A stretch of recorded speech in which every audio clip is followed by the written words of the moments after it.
आणि तो नम्रपणा सरांनी एवढे यश कमावले, एवढे विद्यार्थी घडवले, परंतु त्यांच्यातला नम्रपणा गेलेला नाही. आज तर त्यांचे पाय मातीवरच आहे. मला अभिमान वाटतो की आम्ही शाळा उभी केली सुद्धा हा आम्हाला लाभला.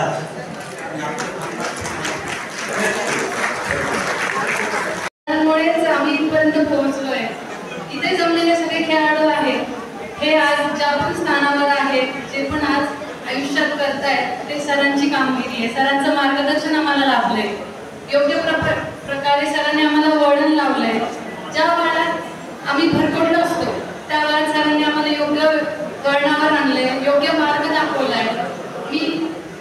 मी पहिले इंटरनॅशनल खेळाडू आहे, हे सरांमुळे झालंय सगळं पॉसिबल.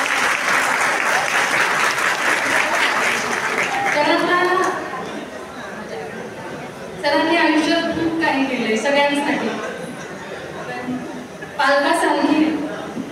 पालकासारखी सावली लाभली, शिस्तीची वाट सरांनी दाखवली. वेटलिफ्टिंगच्या त्या लोखंडी दुनियेत माणूस घडवण्याची कला सरांनी जपली.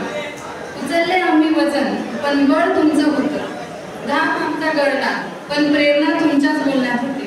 ठरलाच तरी चालेल पण प्रयत्न सोडायचे नाही, हे तुमचं एक वाक्य आमचं संपूर्ण आयुष्य घडवून गेलं. कधी डोळ्यात राग तर कधी प्रेमळ हसू, कधी कठोर शब्द तर कधी मायेचा स्पर्श. सर, तुमच्या कामाला दिसला वडिलांचा करडा चेहरा आणि दिसली आईसारखी मुख काळजीचा भावना. प्रत्येक खेळ कामाचा एक नवा स्वप्नवत क्षण झाला. तुमच्या मार्गदर्शनाखाली आमचा आत्मविश्वास फुलवणार. जिंकणं फक्त मैदानावरच नाही तर मनातही जिंकणं, हे तुम्ही शिकवलं.